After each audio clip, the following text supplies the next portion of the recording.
आज ह्यूमनेट ऑर्गेनाइजेशन की जानिब से एक मेमोरेंडम दिया गया चीफ मिनिस्टर ऑफ कर्नाटका को, हेल्थ मिनिस्टर ऑफ कर्नाटका को, होम मिनिस्टर ऑफ कर्नाटका को थ्रू डीसी ऑफिस के थ्रू ये मेमोरेंडम दिया गया। इसमें हमने डिमांड की कि कल जो जिम्स हॉस्पिटल है गवर्नमेंट हॉस्पिटल, वहाँ पर एक बच्ची का रेप करने की कोशिश की जाती है, उसके खिलाफ ये मेमोरेंडम दिया गया है। इसमें हमने डिमांड की है कि उस जो बच्ची को जो जिसके साथ ये दुष्कर्म करने की कोशिश की गई, उनको 10 लाख रुपए कंपनसेशन देने का हमारा डिमांड है। और ये इतने बुरे हालात हैं जिम्स हॉस्पिटल के, अगर मैं पूरे उनके हालात आज सुनाने में बैठ जाऊं तो मैं समझता हूं 3-4 घंटे लगेंगे। इतने सारे गलतियां, इतने सारे सही तरीके से ट्रीटमेंट नहीं, सही तरीके से इलाज नहीं, इतने सारे सवाल उठते हैं कल के इंसिडेंट को लेकर। क्योंकि जो आरोपी है वो एक प्राइवेट एम्बुलेंस का ड्राइवर बताया जा रहा है, जबकि ये ऐसे केसेस हमें बहुत दिन से सुनने में आ रहे थे कि डेड बॉडी के साथ ऐसा दुष्कर्म किया जा रहा है, ऐसा लेडीज को छेड़ा जा रहा है। इस पे हमने सवाल करने पे सब चुप बैठे थे।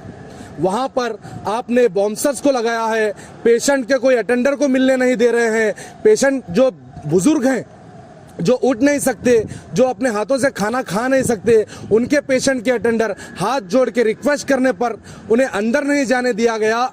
तो ये रेपिस्ट इतनी रात को, कल इतनी रात को जिम्स हॉस्पिटल के अंदर कैसे चला जाता है? इसके जिम्मेदार कौन है? और ये जब ऐसे हरकतें वहां पर होती हैं तो उस टाइम पे ड्यूटी डॉक्टर क्या कर रहा था? उस टाइम पे स्टाफ ड्यूटी नर्स क्या कर रहे थे? वो लोग वहां पे मौजूद नहीं थे। हमारे हर वीडियो में बताया, हमने हर अपील की कि जिम्स हॉस्पिटल के अंदर जो सीसीटीवी कैमरे हैं उनको ऑन किया जाए। उनको जब बिठाने के बाद उन्हें ऑन क्यों नहीं किया जा रहा है? जब एक छोटा सा बिजनेस शुरू करते हैं तो वहां पे फोकस डालकर ये बात कही जाती है कि आप सीसीटीवी कैमरे बिठाएं। जब जिम्स हॉस्पिटल के अंदर कैमरे मौजूद हैं तो उन्हें क्यों ऑन नहीं किया जा रहा, उन्हें क्यों नहीं चालू किया जा रहा? इससे यह बात समझ में आती है क्योंकि आप जो अपनी ड्यूटी पूरी तरीके से सही तरीके से नहीं निभा रहे हैं, जो आपको घंटा आधे घंटे में जो विजिट करना होता है वो आप नहीं कर रहे हैं, ये आपकी चोरी पकड़ी जाएगी। इस वजह से आप वहां के कैमरे ऑन नहीं कर रहे हैं। देखिए, ये जो रेपिस्ट है, ये जो रेप करने की कोशिश किया है, मैं नहीं समझता कि उसका ये पहला अटेम्प्ट है, क्योंकि वो रोज दारू पीता है। वहां के लोगों का कहना था, कुछ लोग अपनी इज्जत को डर कर ये बात सामने नहीं बोले हैं। कल ये बच्ची चीख कर चिल्लाने पर, पूरे वार्ड के लोग उठने पर ये बच्ची अपने भाई को बुलाकर बोली है। जब ये वाकया हमारे सामने आता है, ह्यूमनेट ऑर्गेनाइजेशन की टीम, गुलबर्गा एनजीओ फेडरेशन की टीम स्पॉट पे मौके पर पहुंचकर पुलिस को बुलाकर जब ये कंप्लेंट दर्ज की जाती है, अगर ये कॉल गुलबर्गा एनजीओ फेडरेशन के लोगों को अगर कल ये कॉल नहीं आता था तो मैं नहीं समझता था कि ये भी वाकया हमारे सामने आता। इससे भी वहीं मूछा जाता था, इसे भी वहीं छुपाया जाता था, क्योंकि ये लोग अपनी इज्जत बचाने के लिए, अपनी झूठी शान बचाने के लिए ये केस को भी वहीं दफन करते थे। ये कोविड पेंडेमिक के अंदर इतने सारे लोग परेशान हैं।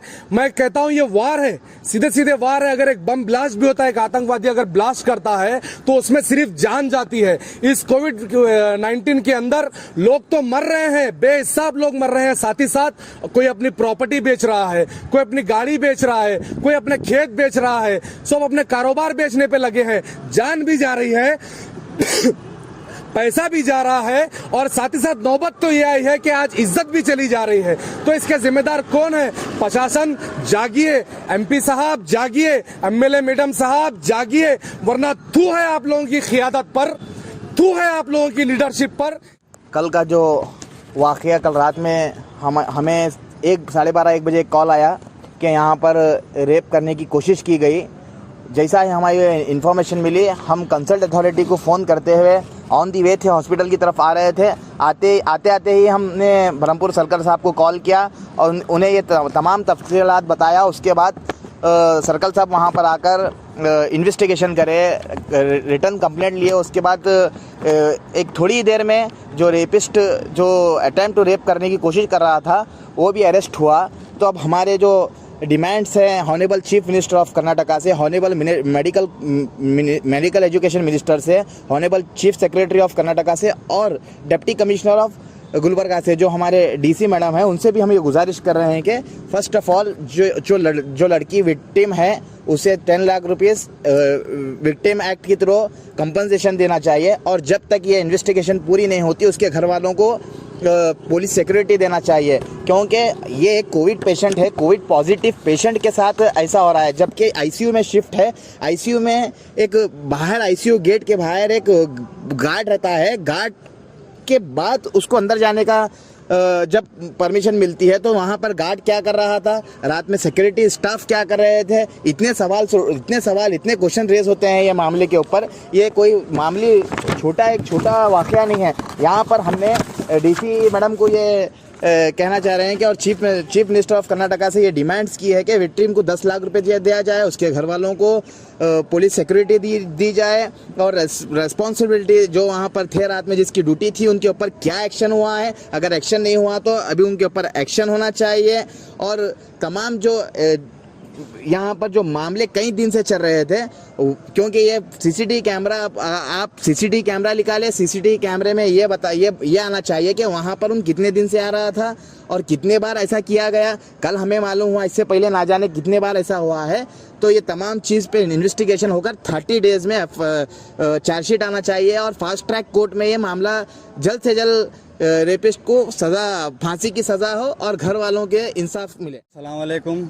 जैसे कि इससे पहले जो चिंचोली का हाल ही में जो केस हुआ था, इंसिडेंट हुआ था पिछली बार, वो केस को ह्यूमन राइट ऑर्गेनाइजेशन और सैयद मजहर हुसैन एडवोकेट साहब ने उस केस को फॉलो अप करके वो चिंचोली के जो विक्टिम है उसको फांसी दिलाए थे। उसी तरह मैं सैयद मजहर हुसैन एडवोकेट से गुजारिश करता हूँ कि वो इस केस को भी फॉलो अप करके सेम उसी तरह उनको इंसाफ दिलाइए, उनके घर वालों को दिलाइए, और जो कंपनसेशन जो मांग की है उसको पूरा करिए। और बाउंसर्स वगैरह जो भी एडमिनिस्ट्रेशन है वहाँ के जो इंचार्ज हैं वो सीरियस लेके ड्यूटी करें, क्योंकि ये इंसिडेंट पहली बार नहीं हो रहा, इससे पहले बहुत इंसिडेंट हुए।